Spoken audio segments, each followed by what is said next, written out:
ہمیشہ یاد رکھیں کہ علم غیب جو ہے وہ خاصہ خدا ہے. اللہ اگر دے دے تو ان کی مرضی ہے کہ دے دیں، اور نہ دے تو ان کی مرضی ہے کہ نہ دیں. اسی لیے قرآن کھول کے پڑھا کریں کہ اس میں یہ بات موجود ہے کہ حضرت موسیٰ علیہ السلام جب خضر کے پاس آئے، اور یہ بھی لوگوں نے بنا رکھا ہے کہ خضر زندہ ہیں اور ہر سال حج میں بھی تشریف لاتے ہیں، اور بعض ہمارے پیروں کو ملتے بھی ہیں.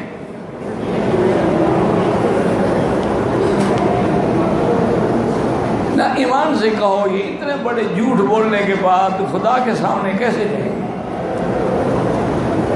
یاد رکھو کہ اگر حضرت خضر زندہ ہوتے سب اور جب تک وہ میرے نبی کا کلمہ نہ پڑھتے، ایمان نہ لاتے، تو پھر تو ان کی نبوت بھی خطرے میں پڑ جاتی.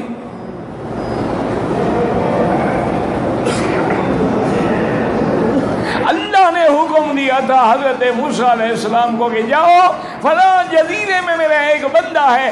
اس کے بعد جا کے اچھا غلطی کیا ہوئی تھی کہ آپ خطبہ دے رہے تھے، ایک آدمی نے پوچھ لیا کہ موسیٰ علیہ السلام اس وقت، اس زمانے میں، اس دور میں، اس مکان میں آپ سے بڑا کوئی عالم ہے؟ آپ نے فرمایا کہ نہیں. ویسے بات غلط نہیں تھی، نبی جھوٹ نہیں بولتے بھئی، نبی جتنا عالم اور کون ہو سکتا تھا؟ لیکن اللہ کو یہ کلمہ پسند نہ آیا. فوق کل ذی علم علیم، ہر عالم سے بڑا عالم ہوتا ہے. اللہ نے فرمایا آپ نے کیسے کہہ دیا کہ مجھ سے بڑا عالم کوئی نہیں ہے؟ اچھا ایسا کرو، ایک جزیرے میں میرا بندہ ہے، اس کے پاس جا کے کچھ پڑھو، کچھ کلاسیں لے آؤ. اللہ میں اس بندے کو ڈھونڈوں گا کیسے؟ اللہ قادر ہے، جبریل بھی تو بھیج سکتے تھے نا، لیکن پیغمبر کو تنبیہ کرنی مقصود ہے. فرمایا کہ ایک بڑی ٹوکری لے لو اور اس میں ایک زندہ مچھلی رکھ لو، اور ٹوکری لے کے اس دریا کے کنارے چل پڑو.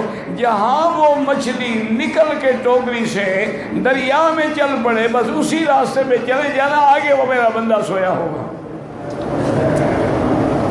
اب اللہ چاہتے جبریل کو نہیں بھیج سکتے تھے کہ راستہ دکھا دے. اللہ یہ بتلانا چاہتے تھے کہ تم اپنے آپ کو بڑا عالم کہتے ہو، ابھی تو مچھلی کے پیچھے چل رہے ہو. میری مرضی ہے میں مچھلی کو علم دوں، میری مرضی ہے میں چیونٹی کو علم دوں، میری مرضی ہے میں ہدہد کو علم دوں. حضرت سلیمان یعنی استسقاء کے لیے، بارش کے لیے دعا مانگنے جا رہے، سارے لوگ اکٹھے ہو گئے. فرمایا بھی واپس آ جاؤ، دعا نہیں کی. لوگوں نے پوچھا کیا بات ہے؟ انہوں نے کہا میں نے دیکھا ہے کہ ایک چیونٹی بیچاری ایسے پڑی ہے، ٹانگیں اوپر کی ہوئی ہیں، اور اللہ کے آگے فریاد کر رہی ہے کہ اللہم لا تہلکنا بذنوب عبادک، یا اللہ اپنے بندوں کے گناہوں کی وجہ سے ہمیں تو برباد نہ کر. گناہ تو تیرے بندے کرتے ہیں، بارش نہ آئے تو اندر ہمارے دلوں کے اندر آگ بن جاتی ہے، گرمی میں کیسے زندگی گزاریں؟ تو نے حضرت سلیمان نے کہا اللہ نے چیونٹی کی فریاد سن لی ہے، اب مانگنے کی ضرورت ہی نہیں ہے. یہ اللہ کی شان ہے، جس کو چاہے دیں، جس کو چاہے نہ دیں. اچھا حضرت موسیٰ علیہ السلام پہنچ گئے. قرآن میں قصہ ہے، جب پہنچے تو سلام کیا تو حضرت خضر چادر اوڑھ کے سوئے ہوئے تھے. انہوں نے کہا کہ من این علمت السلام، یہ سلام تم نے کہاں سے سیکھا ہے؟ حضرت سلیمان، حضرت موسیٰ سے بڑے جلالی پیغمبر. انہوں نے کہا کیا بات کہتے ہو؟ انا موسیٰ ابن عمران، میں اللہ کا نبی موسیٰ ہوں، مجھے سلام بھی نہیں آتا. انہوں نے کہا موسیٰ علیہ السلام اتنا غصہ کرنے کی کیا ضرورت ہے، جاؤ اپنا کام کرو، ادھر کیا کر رہے ہو؟ انہوں نے کہا نہیں میں آپ کے پاس کچھ پڑھنے آیا ہوں. انہوں نے کہا تم نہیں پڑھ سکتے. انہوں نے کہا کیا وجہ؟ انہوں نے کہا موسیٰ علیہ السلام تم صبر نہیں کر سکو گے. انہوں نے کہا میں وعدہ کرتا ہوں کہ صبر کروں گا. انہوں نے کہا نہیں کر سکو گے صبر. چل پڑے جی، ایک کشتی میں سوار ہوئے، بڑا واقعہ ہے. حضرت خضر نے ہاتھ مارا اور کشتی کے پھٹے کو توڑ ڈالا تو موسیٰ علیہ السلام تو جوش میں آ گیا. انہوں نے کہا اچھا بدلہ دیا ان کو, انہوں نے کرایہ نہیں لیا, ہمیں دریا عبور کرایا اور تم نے ان کی کشتی جو ہے اس کو پھوڑ دیا, توڑ ڈالا ہے.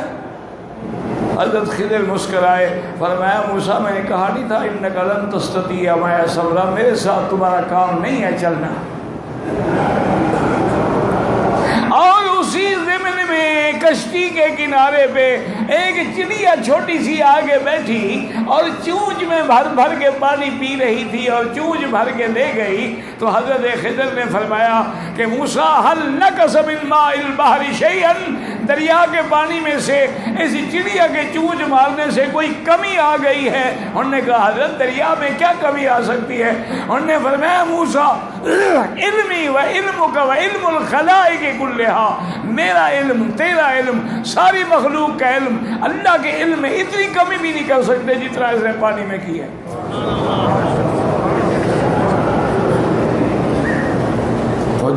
اب اندہ علمی میرا علم و علم کا تیرا علم و علم الخلائق کلھا, اور ساری مخلوق کا علم اللہ کے علم سے اتنی کمی بھی نہیں کر سکتے ہیں. دریا کا پانی تو محدود ہے نا, اللہ کا علم تو لا محدود ہے. اچھا, موسیٰ علیہ السلام کو اللہ نے شریعت کا علم دیا تھا اور حضرت خضر کو اللہ تبارک و تعالی نے تکوینی علم دیا تھا. دونوں کے علم ہی الگ الگ ہیں. آگے ہے کہ جوان بچہ کھیل رہا تھا, فقتلہ, قتل کر دیا. قال قتلت نفسا زکیۃ بغیر نفس, تم نے بغیر بے گناہ بچے کو قتل کر دیا ہے. انہوں نے کہا موسیٰ میں نہیں کہا تھا کہ انک لن تستطیع معی صبرا. اب آپ خود بتائیں, نعوذ باللہ, جو علم موسیٰ کو تھا وہ خضر کو نہیں تھا, اور جو خضر کو تھا وہ موسیٰ کو نہیں تھا. یہ ڈرامہ ہے یا حقیقت ہے؟ اللہ بتلا رہے ہیں کہ علم غیب میرا خاصہ ہے, بندوں کو نہیں ہوتا. تو اللہ ہمیں بھی صحیح عقیدہ سمجھنے کی توفیق دے.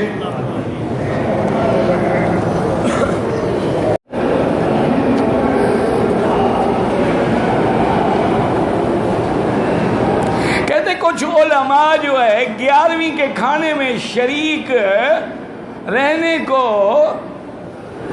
پتہ نہیں کہتی ہیں شریعت میں, مجھے نہیں پتا. بہرحال کوئی علماء 11ویں میں شریک نہیں ہوتے. وہ علماء نہیں, تم نے ہر داڑھی والے کو علماء بنا دیا ہے نا. آج کل تو نشانی یہی ہے نا جی, کہ پگڑی ہو, گلے میں پٹا پڑا ہوا ہو, کپڑا پڑا ہوا ہو اور داڑھی ہو, آواز خوبصورت ہو, نعتیں شاطیں پڑھتا ہو, عالم ہے وہ, چاہے اس کو الحمدللہ کا ترجمہ بھی نہ آتا ہو. 11ویں بدعت ہے, غیر اللہ کے نام پہ ہے. اور وما اہل بہ لغیر اللہ, اللہ نے فرمایا جو چیز غیر اللہ کے نام پہ پکاری جائے وہ حرام ہوتی ہے.